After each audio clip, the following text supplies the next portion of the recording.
Alrighty, yo, what is going on, everybody? It's your boy, Mr. DDG94 here, back with another video. And today,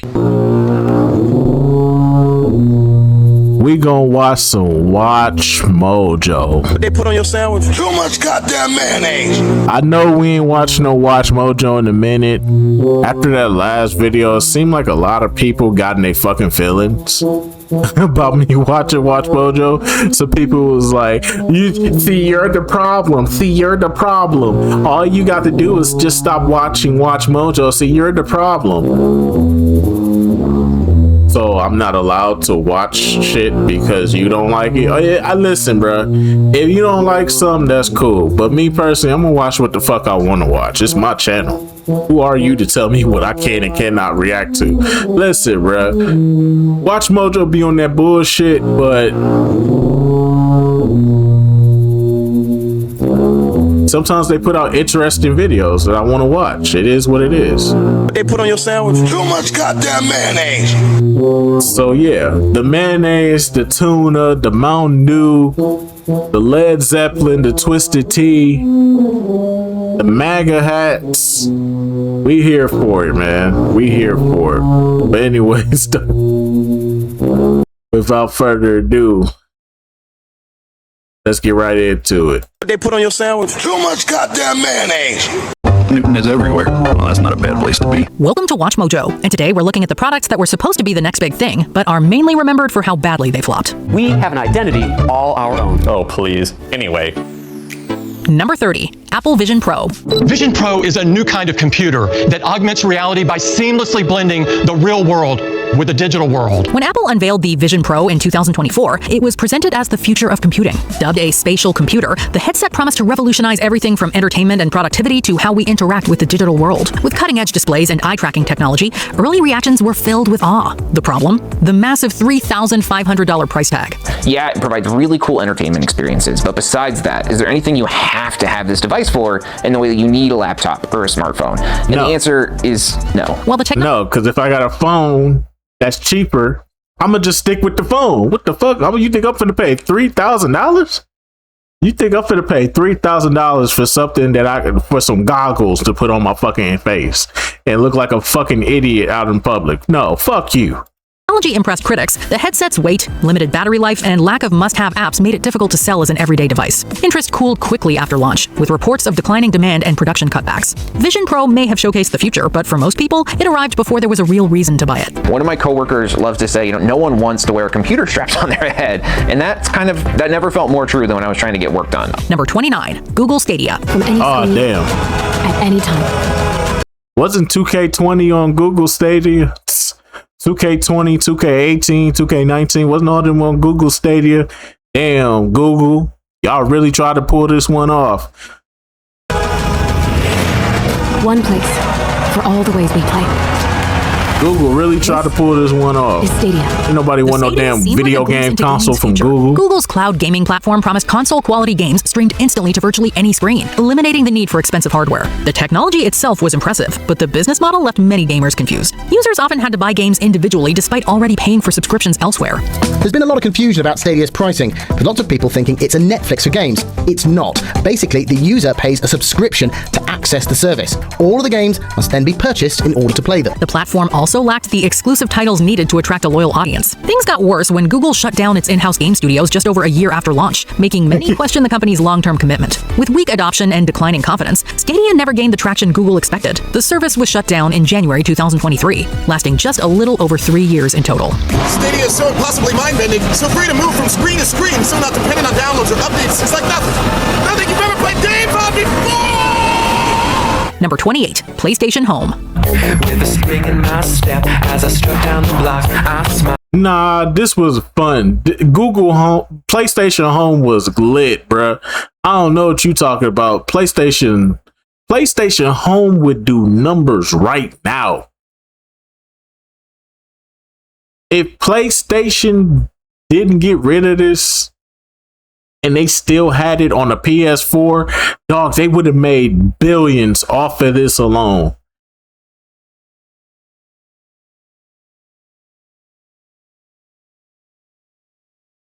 They just came out with it at the wrong time. That's really what happened to PlayStation Home. PlayStation Home came out at the wrong time, bro. It came out at a time where people still weren't buying digital at the time. People were still buying physical at the time, and their core audience was just little kids, bro. We wasn't adults yet. We ain't had no jobs. We were broke. We had to ask our parents for money, and this was a free to play game too. This was a free to play thing. You just had to pay for cosmetics and shit. You know what I'm saying? It could have been more today. I just think it came out at the wrong time.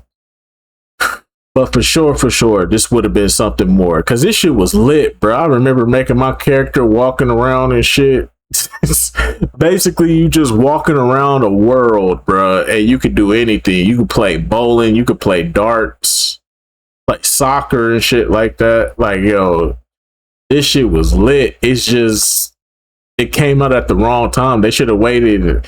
If they stuck with this until like the PlayStation 4 came out, they would have made bank, bro, when the PlayStation 4 came out. I'm just saying. The PlayStation 3 was a challenging era for Sony, and the PS Home did not make it any easier. Marketed as a massive virtual world with social spaces, decorated apartments, and live events, it sounded like a console-based digital metaverse. While the vision was there, Sony forgot one tiny but important detail, actually making it fun for users. As part of this new core experience is a full quest system that actually turns Home itself into a game. This shit was lit, bro. It just came out at the wrong time.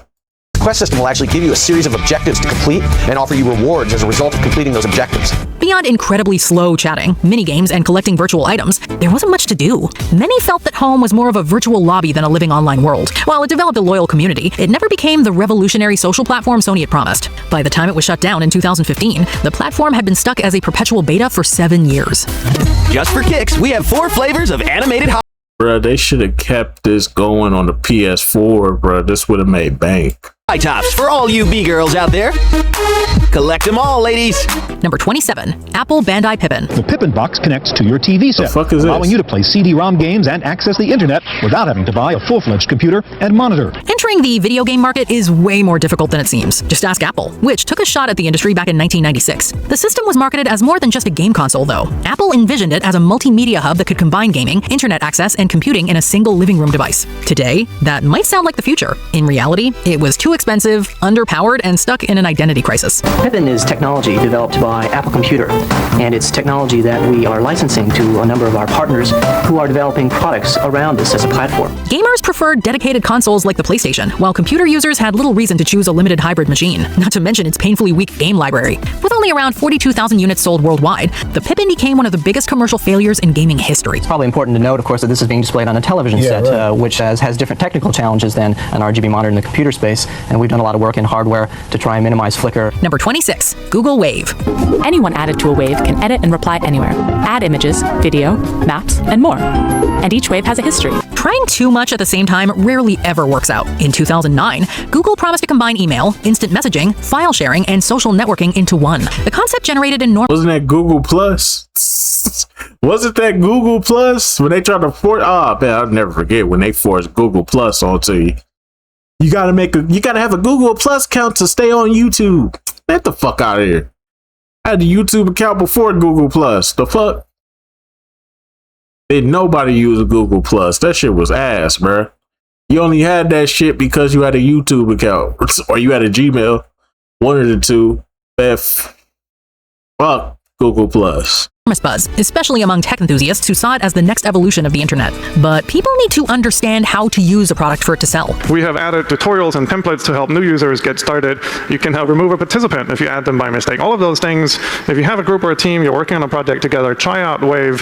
I think you'll find it makes you more productive. Not only was the Wave's interface confusing, its purpose also wasn't always clear, and many struggled to understand why they needed it in the first place. Despite its innovative features, adoption remained low. Just over a year after launch, Google announced it was discontinuing the ambitious but overly complicated platform. Apache Software Foundation took its own stab at it, but didn't get too far either. To create a link from one wave to another, find the wave to link to in the search panel and drag it onto your open wave.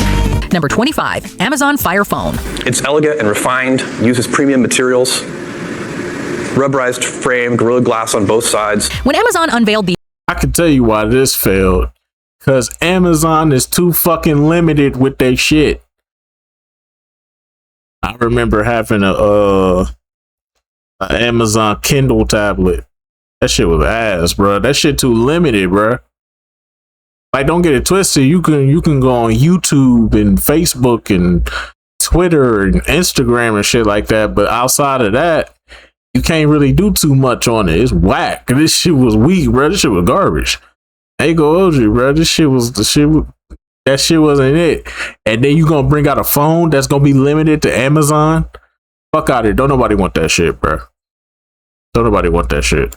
Fire Phone in 2014, the company hoped to challenge Apple and Samsung with a smartphone unlike anything else on the market. The device's biggest selling point was its futuristic dynamic perspective technology, which used multiple front-facing cameras to create 3D-like effects. Firefly was another promoted feature that could instantly identify products, songs, books, and more. Firefly is kind of its own thing, a single app with a single purpose, but dynamic perspective invades everything about how the Fire Phone works.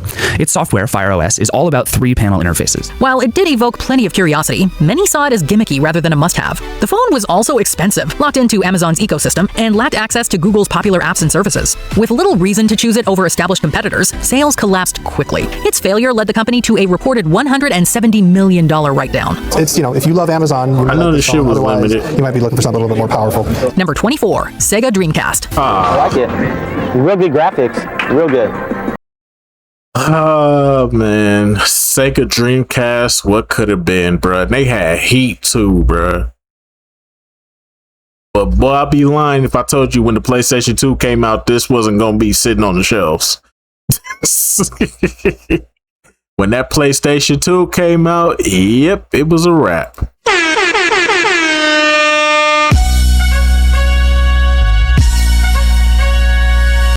Yep.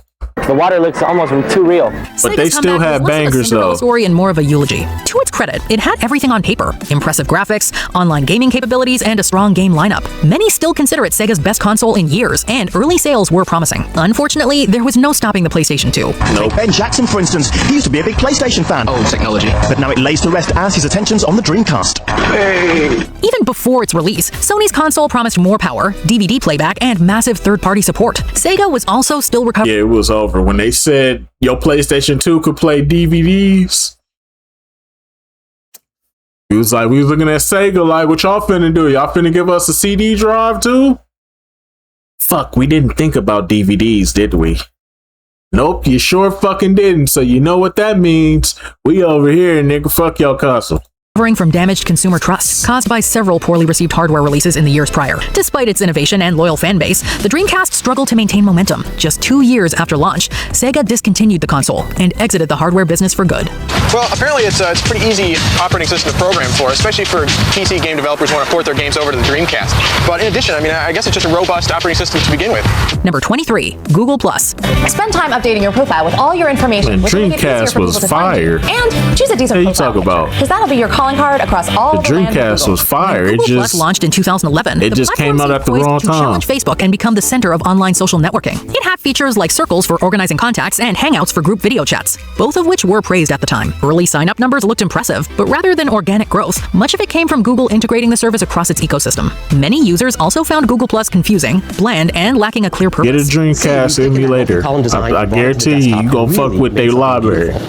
It's dynamic, meaning depending upon the size of your screen, it can either be 1 column, 2 column, or 3 columns. While Facebook felt like the place where people actually connected, Google Plus often seemed like a ghost town with little reason to keep coming back. Despite Google's relentless promotion, engagement remained low, and the service was shut down for consumers in 2019. Looks like it took them to 2019 to get rid of Google Plus, bro. I really want y'all to think about that, bro.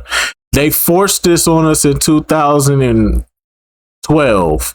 They forced Google Plus on us in 2012. Nobody used it when it first came out. Nobody used it ever since. You just needed it you only needed it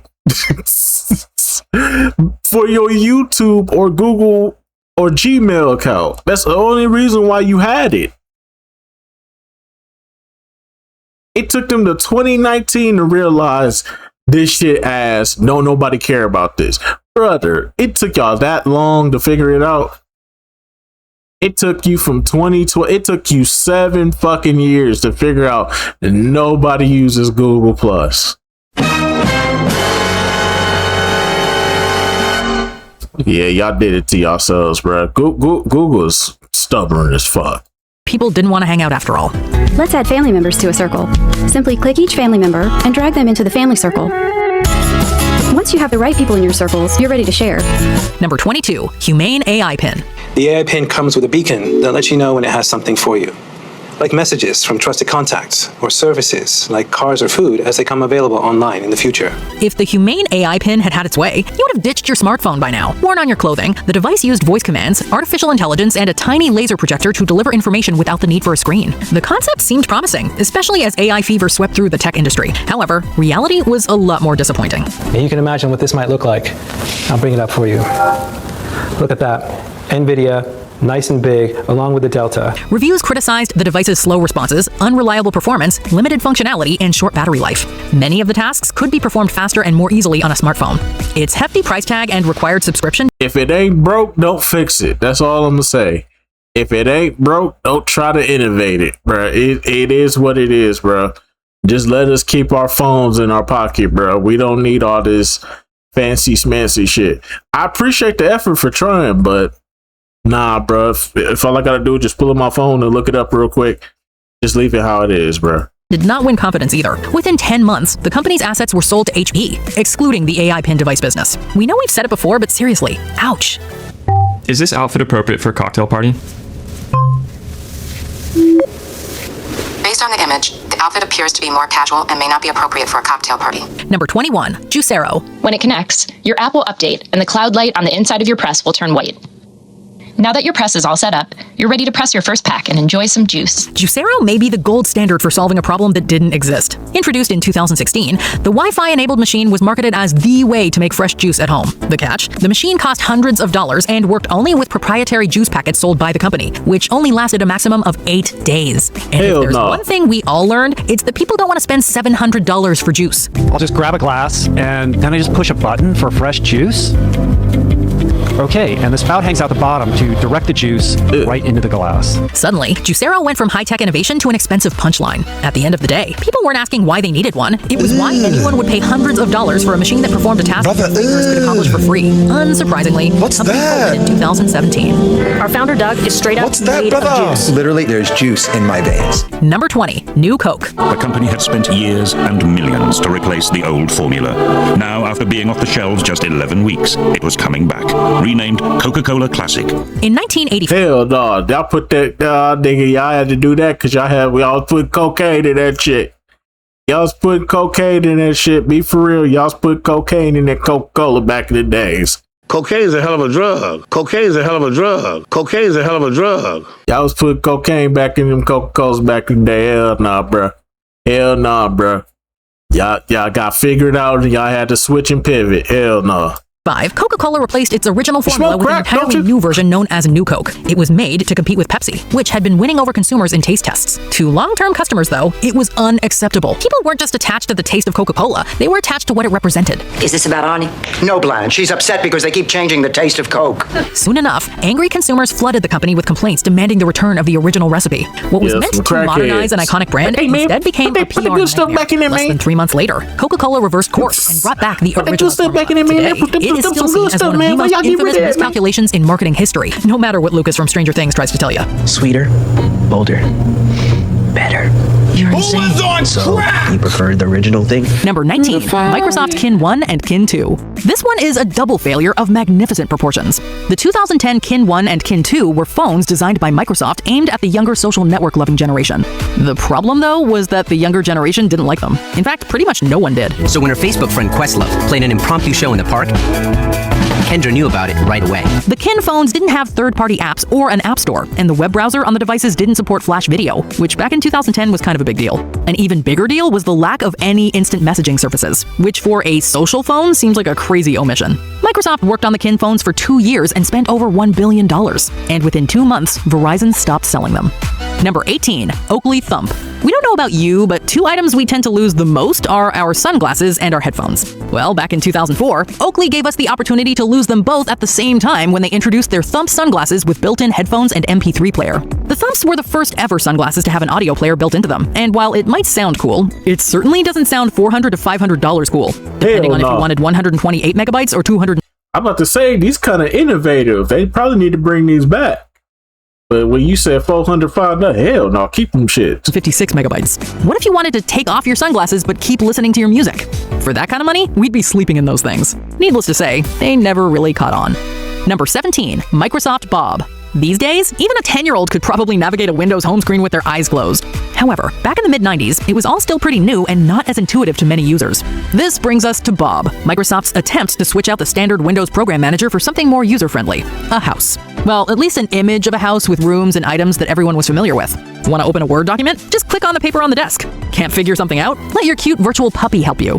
It almost sounds like a bad joke, but it wasn't. Managing credit, managing bonds, buying a car. Let's buy a car. It was a major Microsoft product launch released in March of 1995 and discontinued in 1996. So basically, y'all was insulting people's intelligence, and they got upset about that, and then y'all had to pull back on it. Sounds about right. Maybe stop insulting people's intelligence. But it's old enough. Number 16, QCat. From posters to restaurant menus, we've all whipped out our phone to scan a QR code at one time or another and found it rather quick and useful. Well, back in 2000, before smartphones, the Digital Convergence Corporation had an idea for a barcode reader that users could use to scan URL barcodes found in various magazines, catalogs, etc. Again, sounds kind of useful, right? Wrong. You see, this QCat barcode reader had to be plugged into your computer, which means you had to have the item there with you. Just swipe the cat across a special Q code and watch the exact web page you want download right before your eyes. Not to mention the lengthy installation and registration process. To quote one reviewer, But to be fair, it was meant for you to find what you was looking for online. device was, quote, not solving a problem. Gizmodo dubbed it the worst invention of the 2000s. Damn. Number 15, Microsoft Zune. Damn. Despite Apple... I miss my Zune. Good old days when I had my little Zune. Man. Good times. Good times. Them LimeWire days. I miss my Zune, but I upgraded to an iPhone, so shit, I couldn't complain. Huge market share in the portable music player space with the iPod in the mid-2000s, some very smart people at Microsoft still believed they could be beat. So they spent lots of time and a whole lot of money coming up with the Zune. And if you were around in 2006, you probably remember it. Not because you bought one, unless you were Sheldon Cooper, but because Microsoft promoted it everywhere. I stood in front of a case of iPods and I bought a Zune. On the plus side, all that promotion made it the second best-selling PMP when it launched with 9% market share. However, iPod was still number one with 63%, and they never really got much closer than that. In the end, the Zune wasn't a bad product. It just wasn't an iPod. Number 14, Premier Smokeless Cigarettes. In the 80s, the R.J. Reynolds Tobacco Company didn't just see their industry lead fall to Philip Morris, but growing anti-smoking sentiment was a concern as well. So, in an attempt to provide a healthier option, they came up with the Premier brand of smokeless cigarettes. These definitely were not healthy, but they did reduce smoke and eliminated the inhalation of tar. The problem was they were hard to use and generally unpleasant to smoke. According to multiple testers in Japan, they tasted like bull, except they didn't say bull. Well, of all the groups we tested, the response to Premier was just about uniform. They all said they tasted like shit. Even the company's CEO said they smelled, quote, like a fart. They were discontinued within a year, with total losses coming in between $800 million and $1 billion. Shit was the consensus, yes sir. Number 13, HP Touchpad. Like what happened with the iPod, once Apple introduced their iPad tablets, everyone else was pretty much competing for second place. You might remember two of the biggest hyped competitors, HP and BlackBerry, and their respective touchpad and playbook devices. Or actually, you might not remember them because neither device, despite the big companies behind them, made much of an impact on consumers. Both devices were launched to big fanfare in 2011, and while the playbook would stick around for a year or two, it only took 49 days for HP to give up on the touchpad and cut prices to sell off their inventory. On Friday, after HP's announcement that it was going to discontinue its touchpad tablet, the company announced an inventory fire sale. Number 12, Apple Newton. Yes, it's true. Not everything Apple touches turns to gold. The Newton was a personal digital assistant. In fact, the term personal digital assistant was actually coined in reference to Apple's device. It's also proof that being first to market isn't always a guarantee of success. Newton is as powerful as a computer. Newton is as simple as a piece of paper. Newton is intelligent. Newton learns about you. The Newton was certainly intriguing and innovative, but it wasn't perfect. One of the most exciting features was the handwriting recognition. However, upon launch, the kinks still hadn't all been worked out, and it was, let's call it, not very good. How innovative! I like it! Hey, Dolph, take a memo on your Newton. Beat up Martin. Bah! Then there was the high price tag that we've all come to expect from Apple products. The Newton was developed during the time when Steve Jobs had left the company. When he came back, he killed it. Number 11, DMC DeLorean. It's a DeLorean, right? Bear with me, Marty. All your questions will be answered. If we're talking about a product's lasting recognition in popular culture, then the DeLorean is one of the great successes of all time. However, just because we all loved Back to the Future does not mean the DeLorean was a big seller. Maybe if they'd been actual time machines, they would have sold better. But not only did they not help you travel through time, the low-powered and generally poor-performing cars didn't even live up to their sporty image. The gull-winged sports car produced in 1981 and 1982 filed for bankruptcy in 1983 and only ended up producing about 9,000 vehicles. Damn. Number 10, Laserdisc. A 12-inch precursor to DVD and Blu-ray, Laserdisc gave film fans a better picture and superior sound compared to its format foe, VHS. History shows that VHS dominated the market. Laserdisc's big, ultimately insurmountable problem was that it cost way too much. A single unit could set you back the equivalent of $1,500 or more, with movies costing up to $80. Even then, most discs had maximum 60 minutes play, meaning you had to turn and restart at sometimes quite climactic points. And Laserdisc didn't allow you to record. It was popular in parts of Southeast Asia, especially Hong Kong, and wasn't officially discontinued until 2009. But Laserdisc had died long before then. Number 9, Microsoft Kinect. Microsoft wasn't the first company to bring motion censoring to video games and consoles, but it did differentiate itself by being controller-free, unlike what Nintendo was doing with the Wii at the time. Initially, the company looked to have a hit on their hands, selling 8 million units in the first 2 months and earning a spot in the Guinness Book of World Records for fastest-selling consumer electronics device. It's so awesome. Man. Fucking But while Kinect. Microsoft promoted the heck out of it and bundled it with many Xbox devices, the Kinect never became the must-have thing they hoped it would be. And while the technology found life in academic and commercial realms, the consumer side of things pretty much came to an end in 2017.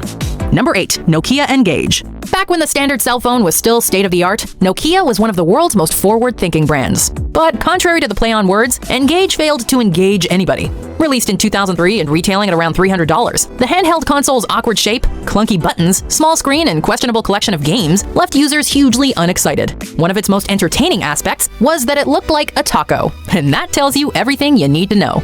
The 2004 release of a follow-up attempt, the N-Gage QD, was a marginal improvement, but the Sony PSP and Nintendo DS soon saw off what proved to be very weak competition. Number 7, Wii U. The Wii and the Switch are Nintendo's 2 best-selling home consoles ever. What some of us have probably forgotten, though, is that in between those consoles, Nintendo released Wii U. Following the mega success of the Wii wasn't going to be easy. And while adding HD graphics, a controller with built-in touchpad, and improved online functions are all good things, in the end, the console was a pretty big disappointment for the company, and for many consumers who complained about things like the gamepad's short battery life and generally poor user interface.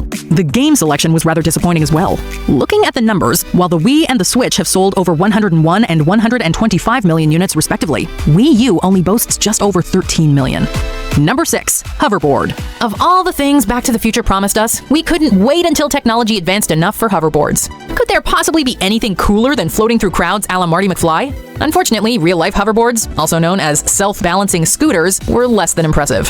They cost a small fortune, proved devilishly difficult to control, and they kept randomly exploding. The safety issues especially put lots of people off the idea of levitating and caused many major cities to ban. Man, these was doing numbers back in like 2016, 2017.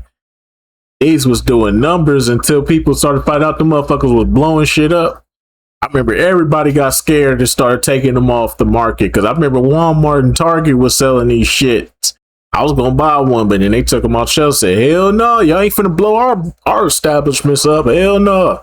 They said them shit right back to the manufacturer. Said, "Here, take these, and if they blow up in your building, that's your fault." Hey, this could have had something. This definitely could have took over though. I mean, they still around. They still around now, but you know, now that they fixed them and now they don't blow up or set on fire or something like that.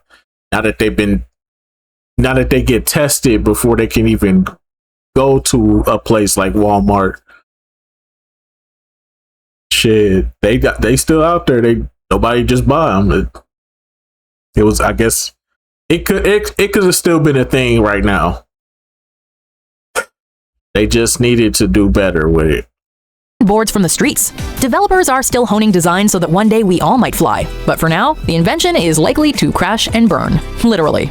Number 5. Samsung Galaxy Note 7. Released in 2016, the same year as Apple's consistent but relatively uninspiring iPhone 7, the Galaxy Note 7 could have been Samsung's defining moment in the smartphone wars. Instead, it almost blew Apple's biggest competitor out of contention entirely. A manufacturing defect in the Note 7 battery led to multiple reports of phones overheating, and in some cases, spontaneously catching fire. Samsung was forced into a series of international recalls, costing an estimated $17 billion at least, and inflicting serious damage on the company's reputation. Before they started blowing up, some critics had labeled these phones as game changers, but it was quickly game over. Samsung had hoped for hot sales, just not like this.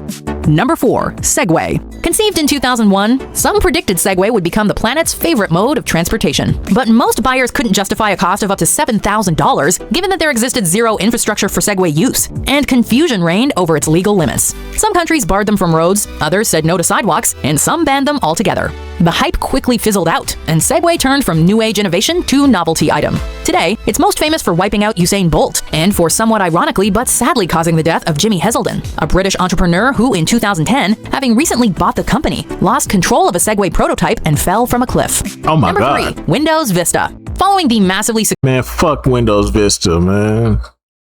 My first laptop was Windows Vista, man. That shit, man. Get out! Game over, yeah!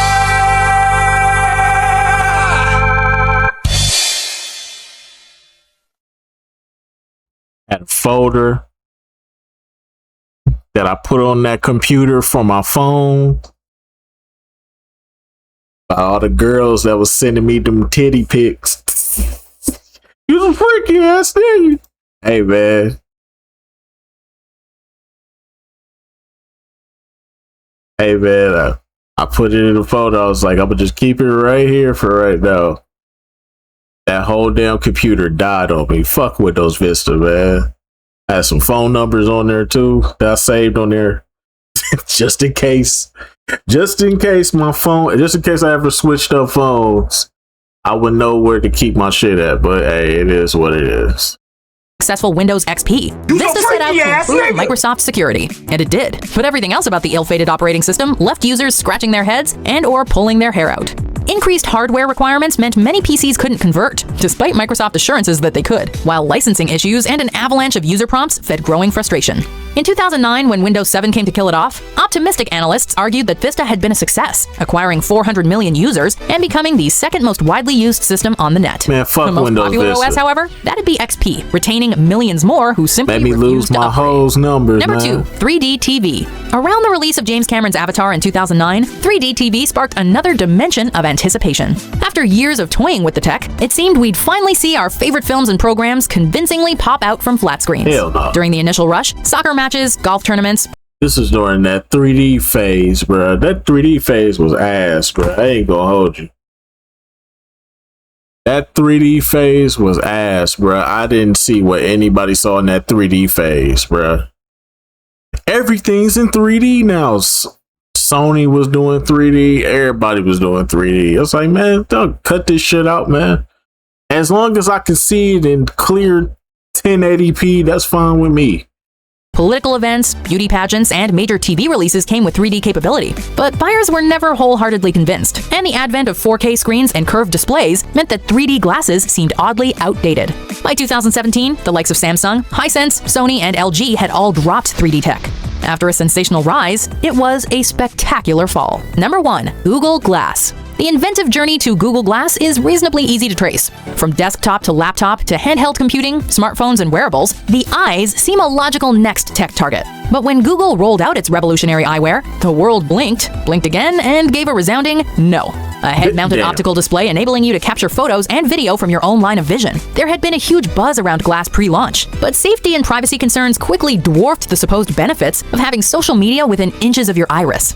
Introduced in early 2013, by January 2015, Google had dropped the prototype, as the sci-fi specs just couldn't live up to eye-watering expectations. Can you think of any other failed overhyped inventions? Let us know in the comments. Man, fuck all these shits. Fuck them all. Fuck them all. Except for the Dreamcast. Dreamcast, you forever to go there, my nigga. But anyways, so let's just go about doing for this one, most definitely, man. Like I said, WatchMojo be having some interesting videos, bro. Come on, bro. Don't get mad at me. Don't get mad at me for that. Come on, dog. Move this man! How you gonna get mad at me because I still want to watch WatchMojo? They got some interesting videos I want to react to, bro. If something pop up, I'm gonna watch it. Don't get mad at me. Fuck you. But anyways, though, that's just gonna about do it for this one. I'll see y'all in the next video. Till then, deuces.